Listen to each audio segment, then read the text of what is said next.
Para nos tornarmos o casal mais leve, foi necessário que nós jogássemos muita tralha fora no meio do caminho. No vídeo de hoje, vamos falar sobre abusos e agressões na infância e traumas que às vezes perpetuam por toda a vida. Não vai ser um vídeo tão simples, não vai ser um vídeo tão leve, não vai ser um vídeo tão fácil. Para falar de leveza, é preciso primeiro falar sobre peso. Fique com a gente se você acha que você está preparado. Sempre soube que eu nasci prematuro e eu fui desenganado. Falaram pra minha mãe assim: mas você já tem 2 filhos, não fica triste não, esse daí não vai vingar. Se você quer ouvir essa história, fique comigo nesse vídeo.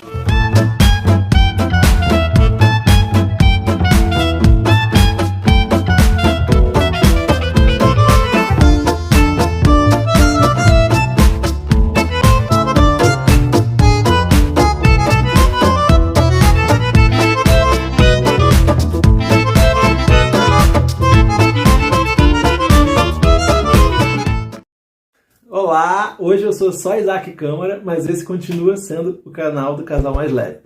Hoje eu vou falar com vocês sobre algumas coisas que aconteceram comigo e tudo que eu tinha para poder realmente ficar no fundo do poço. Agora no ano de 2023, fui pegar uns papéis antigos e aí eu encontrei minha certidão de nascimento. Tem anexada um documento que fala ali do meu laudo de saúde de quando eu nasci, né? Já que eu nasci prematuro.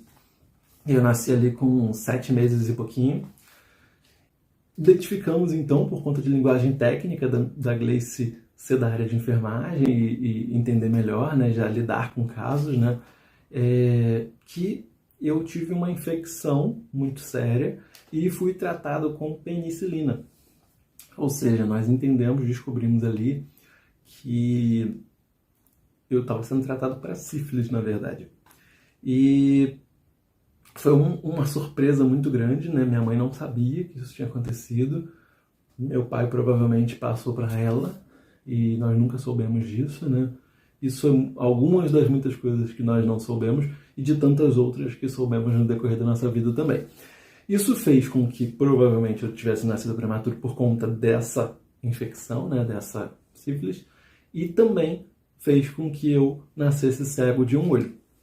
Uma coisa que eu fui descobrir já quase na minha adolescência. Muitas pessoas não sabem, muitos amigos não sabem, muitos parentes não sabem, mas eu realmente não enxergo de um olho.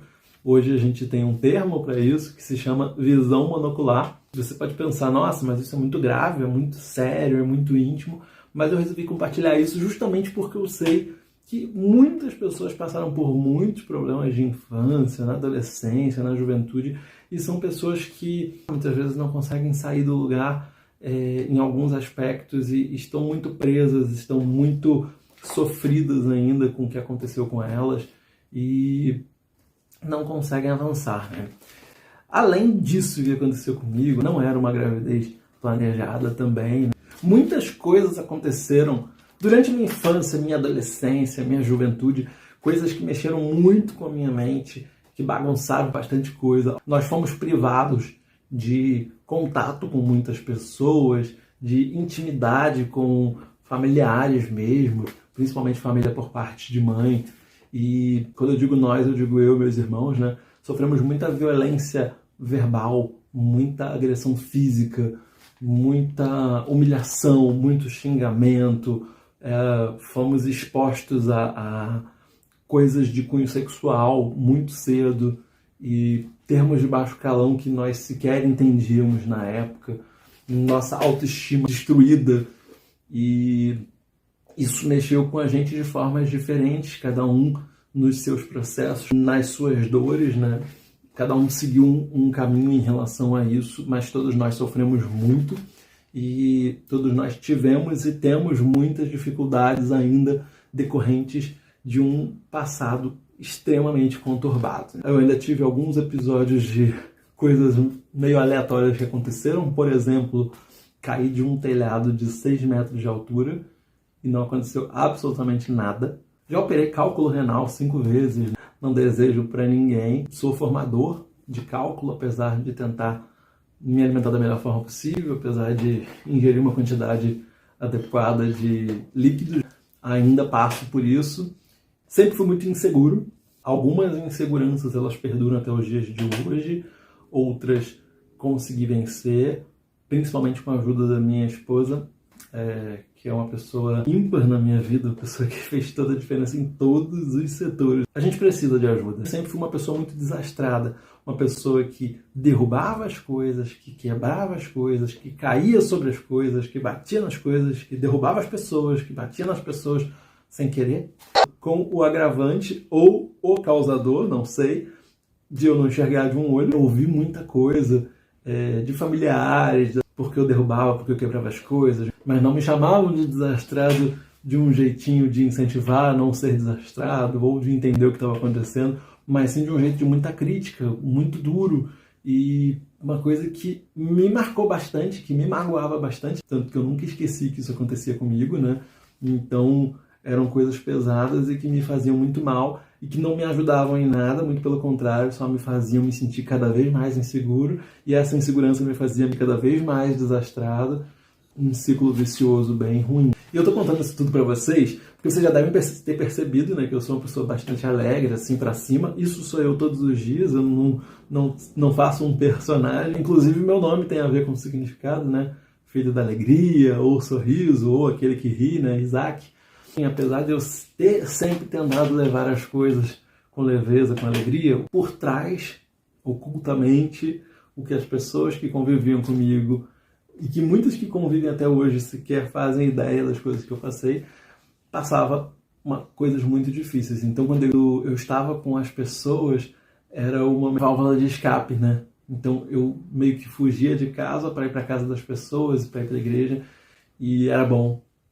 Por mais que muitas vezes eu não me sentisse aceito, porque era mais grudento, era mais carente de atenção, de amor, de carinho, então acabava grudando nas pessoas, e por ser muito falante, que não é uma coisa muito comum em pessoas do sexo masculino, né? Então acabava sendo meio esquisito, as pessoas acabavam meio rejeitando muitas vezes. Mas assim, eu sempre tentei manter essa alegria, apesar da tristeza que tinha dentro de mim. Eu tinha buracos muito profundos onde eu entrava às vezes. Aliás, eu ainda tenho esses buracos, ainda luto contra eles. Alguns eu consegui vencer, outros ainda existem. Graças a Deus e graças às ajudas que eu tive na minha vida, graças às escolhas que eu fiz, hoje esses buracos eles estão cada vez mais incomuns, estão cada vez menos frequentes, e o tempo que eu passo dentro deles também está cada vez menor. E isso é uma dádiva, porque se enfiar num buraco onde você se coloca como vítima das circunstâncias, quando você entende que não tem nenhuma forma de você sair dali de onde você entrou, isso é muito complicado. É um fardo muito difícil de carregar. A baixa autoestima é um fardo difícil de carregar. E você se sentir menos, se sentir inferior por tudo que você ouviu, até algumas brincadeiras, até algumas coisas, às vezes, que as pessoas falam na inocência, podem servir de gatilhos. Quando a gente tem necessidades, tem pessoas para cuidar, tem pessoas que dependem de nós, tem boleto para pagar e precisa se virar e não tem outro jeito, é claro que isso também acaba, muitas vezes, sendo um estímulo a mais para a gente conseguir sair mais rápido daquela situação. A maioria não consegue sozinha, talvez ninguém. Eu poderia facilmente fazer esse vídeo aqui, indo para o caminho do vitimismo e até contando com certo apoio das pessoas. Sou deficiente visual por conta de uma doença que foi passada para minha mãe, para mim, e coisa monstruosa. Apanhei tanto, ouvi tantas coisas, minha autoestima não existe mais. Mas ele é um caminho que não vai me levar a lugar nenhum. Só me traz destruição, só vai me fazer mal, que só vai me deixar triste, que só vai me fazer ir cada vez mais fundo dentro de um buraco que eu não vou ter como sair. Eu não tenho o que fazer com ser um deficiente visual, ter passado por esses problemas de infância que eu passei, com todos esses traumas, a não ser tentar vencê-los, tentar ressignificá-los, conviver com eles mesmo que eles existam. E se eu não procuro ajuda, já que eu não consigo resolver sozinho, isso é negligência. Eu me torno responsável por esses problemas. É claro que nenhuma criança merece passar pelo que eu passei, e tem casos muito mais graves e muito piores do que eu já passei. alguns nem tanto. Só que o fato é, o mundo é assim, a gente não consegue mudar a cabeça de pessoas violentas e muitas pessoas ruins que existem, então muitas coisas ruins ainda vão continuar acontecendo. O que a gente pode tentar fazer é tentar proteger o máximo possível as crianças que nós pudermos, as pessoas que nós pudermos, proteger a nossa mente o melhor que a gente puder e trabalhar nela para ela ser mais forte, para que a gente possa fazer gerações mais fortes. Quebrar, na verdade, esse ciclo ruim que provavelmente vem de uma geração após outra, e eu tentar quebrar, tentar interromper em mim, ou melhor, tentar interromper no meu filho, e ser o melhor pai que eu puder, tentar ser a melhor pessoa, o melhor cidadão que eu puder, o melhor cristão que eu puder, para poder fazer diferença na vida dele, para que ele possa criar um caminho totalmente diferente para a família dele e para as próximas gerações. Então a minha contribuição para a sociedade é tentar criar um filho da melhor maneira possível. Não posso mudar o meu passado, mas posso ser diferente do que fizeram comigo. Eu não sou o que fizeram comigo. Meu ponto de virada foi esse, procurar ajuda, começar a falar dos meus problemas, começar a falar do que eu vivi e começar a buscar, começar a estudar, começar a assistir vídeos, podcasts sobre esses assuntos que me fizeram e que me fazem mal até hoje, alguns, e eu pude avançar muitas casas. Temos uma vida para poder tentar consertar e corrigir. Eu não posso ter pressa para mudar tudo, mas eu tenho que ter pressa para sair do buraco, eu tenho que ter pressa para pedir ajuda, contar com as pessoas e ser amado e amar e dar o melhor que eu puder para contribuir melhor com o mundo. É possível regenerar. Eu sou prova viva disso. E tantas outras histórias que a gente conhece, que a gente já ouviu. Se você precisa de ajuda, escreve aqui embaixo, fala com a gente, procura alguém, pede ajuda, pede conselho, conversa com alguém da sua confiança. Não fica sozinho nessa. Você não vai conseguir sair daí sozinho. E muito menos se sentir culpado por coisas que não são culpa sua, ou sentir que você é uma eterna vítima e que você nunca vai poder crescer, que você nunca vai poder ir além, que você nunca vai poder ser melhor do que você é, porque já é tarde demais para você pelo que fizeram com você. Para mim, conseguir sair dessa situação é um milagre. Foi um milagre que eu precisei tomar a iniciativa, precisei tomar a atitude de querer sair do canto, de querer sair dessa situação. Então, quando eu procuro ajuda, quando eu procuro alguém que Deus instruiu, que Deus construiu de profissões, um terapeuta, um amigo que Deus colocou no meu caminho como um anjo, quando eu procuro essas pessoas e eu dou o primeiro passo, eu estou abrindo caminho para os milagres também.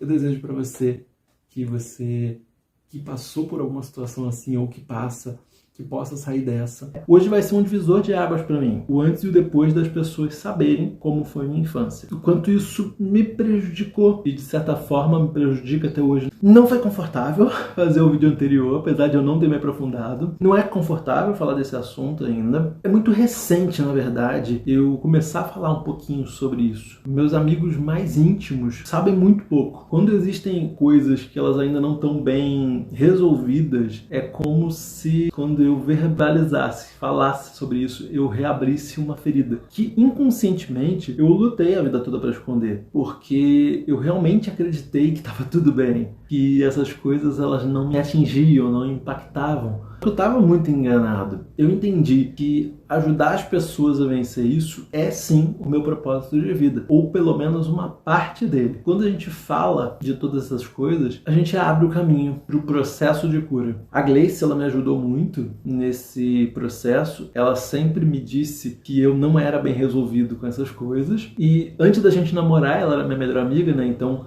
ela já sabia de algumas coisas, foi uma das primeiras pessoas que soube de algumas coisas da minha infância, da minha vida. E quando a gente se casou, ela tentou muitas vezes falar, abordar sobre esses assuntos, puxar alguma coisa, entender. Eu sempre dizia que estava tudo bem, que não fazia sentido falar. Eu me fechava completamente. Deixava de ser uma pessoa falante, comunicativa, me tornava uma pessoa apática, uma pessoa evasiva e até mesmo amedrontada. Ela até falou algumas coisas da minha infância para minha primeira psicóloga. Isso sem eu saber, só soube anos depois, né? E ela tentou ver se a minha psicóloga conseguia puxar esses assuntos de passado de mim, mas para mim era proibido falar disso, né? Sem importância. E quando eu falava de alguma coisa do meu passado, era mais coisas banais, superficiais. Quase tudo da minha infância gira em torno do meu pai biológico. Hoje, em 2023, quando eu estou gravando esse vídeo, eu não tenho absolutamente contato nenhum com ele. Há um pouco mais de um ano. Eu não sei o que ele está fazendo, eu não sei como ele está vivendo. Eu não sei nem se ele sabe da existência do neto dele. Nesse momento, eu realmente acho que eu não tenho mais raiva nem mágoa, só que pela minha saúde mental, para deixá-la em dia, a decisão é de manter essa distância. E aí eu queria falar rapidamente para o público cristão. Se você não é cristão, não vai embora, não sai do vídeo. Aproveita aí, se inscreve e curte o nosso vídeo. Os cristãos geralmente têm uma leitura de perdão, de honra aos pais, de uma forma que eu discordo bastante, mesmo também sendo cristão. Tem muita gente que é contra esse tipo de afastamento e entende que não houve perdão de verdade se eu me afastar, tem que honrar pai e mãe, tem que suportar tudo.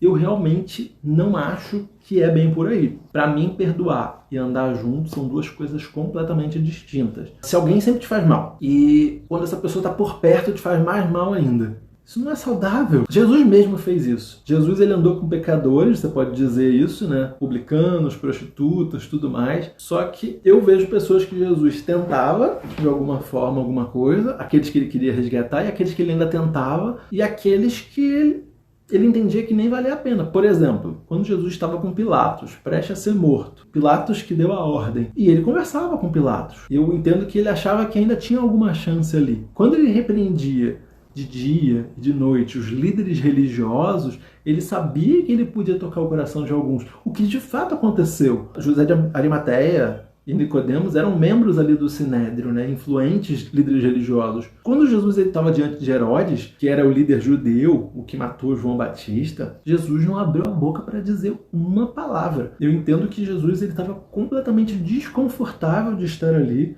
Claro que todo o processo da crucificação foi desconfortável, né? Mas ele não quis nem abrir a boca, provavelmente para sair o mais rápido possível da presença de Herodes. E tem muita gente que é assim na vida das pessoas, que nem Herodes. Pessoas tóxicas, pessoas que nos fazem mal, que nos colocam para baixo, que falam coisas que abrem feridas o tempo todo na gente.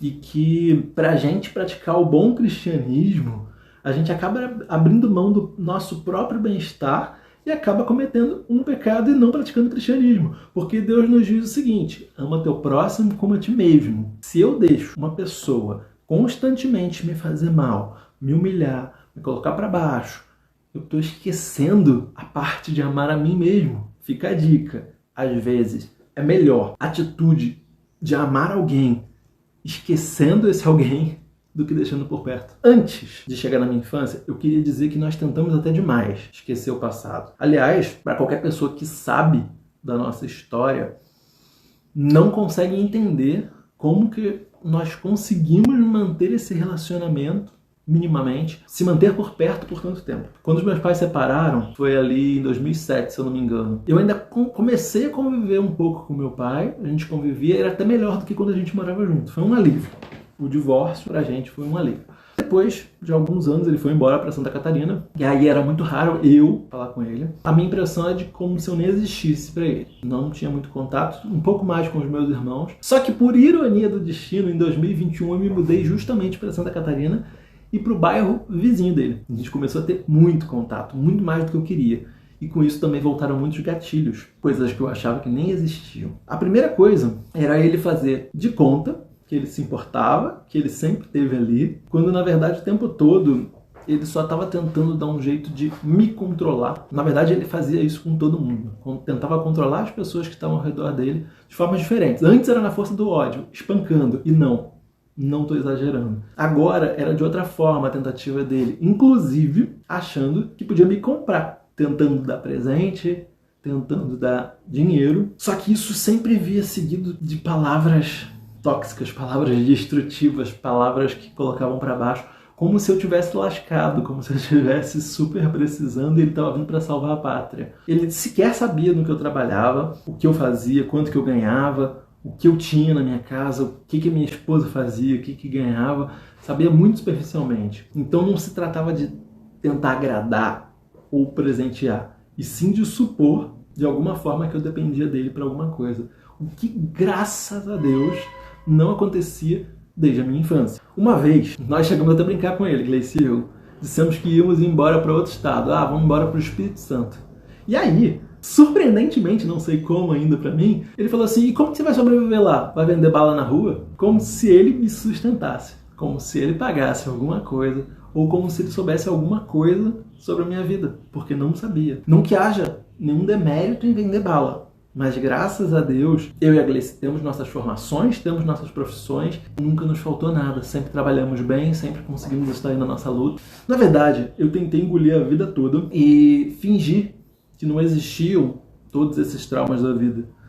Nós realmente agimos como se nada tivesse acontecido em nenhum momento. Nós tivemos uma infância sombria, tenebrosa, e ainda assim nós procurávamos por ele, nós tratávamos bem, nós tentávamos dar algum tipo de carinho, mas claramente ele só se importava com ele mesmo, o tempo todo. E aí chegou um ponto que eu dei um basta. Na verdade, todos nós, em sequência, eu, meus irmãos, a minha esposa, a minha mãe, acabamos bloqueando ele e desde então, mais de um ano, ele nunca nos procurou depois disso. Nós tentamos abordar assuntos antigos com ele, que nunca foram resolvidos, tentamos conversar de uma forma simples, tranquila, só que ele realmente não se importou e o pior, ele não demonstrou nenhum tipo de arrependimento, culpa, sentimento. Era como se ele não tivesse nem ouvindo a gente. Eu até coloquei ele na terapia por um tempo, mas ele mais faltava do que ia, arrumava desculpa. E eu só ficava sabendo porque eu perguntava para a psicóloga. Depois de parar de falar com a gente, ele voltou para o Rio de Janeiro, nem avisou para a terapeuta. E como prometido, dando nome aos bois. Faço aqui um alerta de gatilho. Se você teve muitos problemas na sua infância, traumas, e acha que não está preparado para lidar com isso, eu te aconselho a não continuar aqui no vídeo. Te aconselho que você volte num outro momento, se você acha que isso pode te fazer mal. Na infância, ele impedia da gente ter contato com os nossos familiares por parte de mãe. Isso pra gente foi muito ruim. Nós tínhamos uma família muito grande, muitos e muitos primos com idade próxima, muitos tios, e isso foi ruim pra gente. Ele sempre nos humilhava publicamente nas festas da família, seja da minha mãe ou seja dele, quando a gente estava. Isso quando ele não deixava a gente no meio da rua de noite, largava a gente de carro lá porque ficou com raiva de alguma coisa, num lugar que a gente não conhecia, para se virar e pegar um táxi. Se eu me recordo bem, a gente chegou até a ficar sem dinheiro uma vez ou mais, e nós precisamos ir para casa de algum parente e pedir para esse parente pagar o táxi porque a gente estava sem dinheiro nenhum. Isso era muito humilhante, muito constrangedor. Ele chegou a ameaçar minha mãe com faca, a jogar objetos. Ele não chegou a agredir fisicamente, pelo que eu lembro, mas as humilhações, o xingamento, isso era diário, era constante, era terrível. Ele falava com os olhos cheios de ódio, dava para ver os dentes trincados, o rosto vermelho, os olhos arregalados, uma voz alta, imponente, grave, de dar medo mesmo. Isso praticamente em todos os momentos que ele estava em casa. Ele chegou a deslocar o maxilar da minha irmã, chegou a quebrar o dedo dela, chegou a deslocar também o maxilar do meu irmão. E quando minha irmã ela foi para o hospital, ele chegava a ameaçar ela, dizendo que se ela contasse o que tinha acontecido, que ele furaria ela todinha. Isso não foi a única vez que teve essa ameaça. Ele pisoteava a gente no chão com força, quando nós ainda éramos pequenos. O barulho da chave dele chegando em casa de noite era assustador. Mesmo depois que eles se separaram, depois que a gente já estava mais velho, enfim, a gente ainda ficava mexido com barulho de chave, né? Isso porque ele sempre arrumava um jeito de brigar. Mesmo com minha mãe trabalhando na mesma coisa que ele, mesma quantidade de hora, a casa estava sempre pronta, arrumada, comida pronta, aquele jeito bem antigo e machista, com tudo pronto para o marido não fazer nada, mas ainda assim ele dava jeito de brigar. E eram brigas assim, monstruosas, eram gritos muito altos, era assustador, eram xingamentos muito pesados, eram ameaças com objetos, como eu já tinha falado, né, com facas, era quebrando coisa, tacando coisa no chão, humilhando. Os xingamentos geralmente eram de cunho sexual, todos os vizinhos sabiam o que acontecia. Uma outra coisa é que ele assistia pornografia na sala, e quando nós passávamos por lá para ter algum tipo de atenção, era esse tipo de coisa que a gente tinha acesso. Isso desde muito cedo, desde bem novinhos. E as marcas e tirar isso da vida é muito difícil. Ele fazia piadas racistas, machistas, homofóbicas e geralmente as piadas dele também eram de cunho sexual, de coisas que a gente não fazia ideia do que ele estava falando. Outra coisa que ele fazia, viajava quase todo final de semana sozinho. Pra gente, de certa forma, era um alívio. Ele viajava para desestressar, gastando o dinheiro do salário dele e da minha mãe. Porque ele administrava o dinheiro da minha mãe e não sobrava nada para ela. Ele pegava o salário dos dois e fazia tudo e ela não tinha escolha. Então, muitas vezes, eu não digo que a gente passou fome, mas chegou vezes de comer arroz, feijão e cebola, muitas vezes. Em relação a essas viagens dele, nós ligamos os pontos depois, né? Com toda a depravação dele, com certeza ele sempre teve amantes, né? Até DSTs ele teve. Uma delas, como eu disse no vídeo anterior, que vai aparecer aqui em cima, quase foi fatal para mim. Ele não deixava a gente sonhar com absolutamente nada. Ele pressionou a vida toda a gente fazer profissionalmente o que ele queria. E nós éramos muito pequenos ainda, a gente sequer sabia o que a gente queria. Isso chegou a gerar muitas consequências profissionais também na fase adulta pra gente. Muito medo de arriscar, muito medo de falhar, muito medo até de tentar fazer as coisas. Eu me recordo uma vez, quando ele sozinho foi até a minha escola para me matricular no ensino médio. E ele me ligou da escola, nossa, ele me ligou para perguntar qual a minha opinião. Qual curso técnico você quer fazer? Informática ou enfermagem?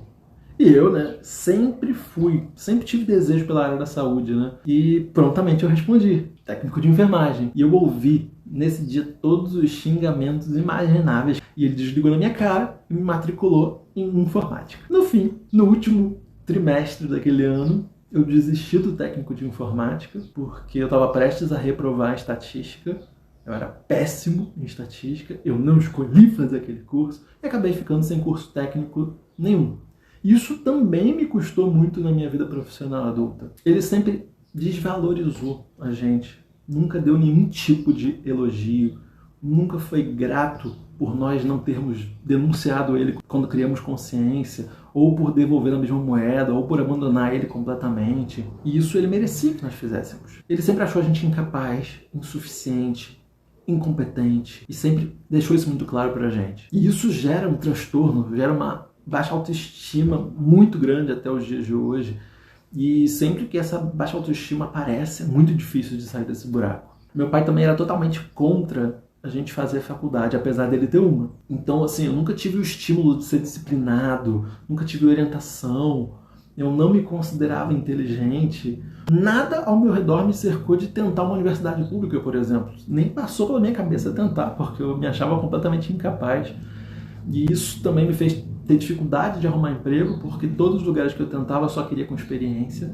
Acabei ficando 2 anos da minha vida completamente parado, até que um dia eu consegui convencer ele a pagar um tecnólogo barato para mim. Meus irmãos tinham conseguido fazer faculdade, né? E isso permitiu com que eu conseguisse alguns estágios remunerados e me desenvolvesse bem e engatasse na área comercial, onde, graças a Deus, eu sempre fui muito bom. A graduação de nutrição eu comecei no ano que eu me casei. E foi difícil de pagar, enfim. Quando ele chegava em casa, outra coisa que acontecia é que todos os aparelhos eram desligados. A gente não podia mais assistir TV, tinha que desligar independente do que estivesse passando, para ele tomar um demorado banho quente, que às vezes levava até 1 hora. O tempo que ele ficasse no banheiro, a gente tinha que ficar com a televisão desligada, mesmo que ele nem estivesse tomando banho ainda. Quando ele saía do banho, ninguém mais podia tomar banho quente. E a TV era só dele. Eu não preciso nem dizer que nós nunca ouvimos um eu te amo, ou qualquer palavra de carinho, e tentativa qualquer de diálogo. Eu também acho que não preciso dizer que tem muitas outras coisas muito mais perversas e muito mais graves que ocorreram, que eu não podia nem contar, nem detalhar aqui, porque não são diretamente relacionadas a mim, ou porque eu não poderia falar no meio de comunicação. Eu pensei que ele tivesse mudado alguma coisa. Quando eu olhava para ele, aparentemente, ele era um senhor idoso, mais indefeso fisicamente, mas voltar a ter essa convivência fez com que a gente visse só o que a gente negava, né? Que ele tem sérios distúrbios psiquiátricos. Isso para não acreditar que ele é puramente perverso. Somado a tudo isso, além de ter essa figura paterna, meu refúgio da vida era ir para a igreja, né? A vida era terrível, eu ia para casa dos amigos, eu ia para casa da minha ex-namorada. Meus objetivos com esse vídeo de hoje foram 3. 1. Reforçar que se você passou por qualquer tipo de trauma, se você sente que alguma coisa na sua vida não anda como deveria andar, mesmo que você não relacione diretamente com esse trauma, definitivamente você precisa procurar ajuda. 2. Ninguém foi feito para sofrer. E você não é culpado de forma alguma pelas coisas que fizeram com você. O agressor é sempre o agressor, você foi a vítima. Não inverta os papéis, não acredite nisso. E 3, por mais que você tenha sido vítima e por mais difícil que seja seguir em frente, esse papel não combina mais com você. Você tem o direito de ser feliz. Dê os passos necessários no caminho do seu sucesso emocional, pessoal. Você precisa agir. Todo o resto vai acontecer. Você precisa se cuidar, se valorizar e se amar.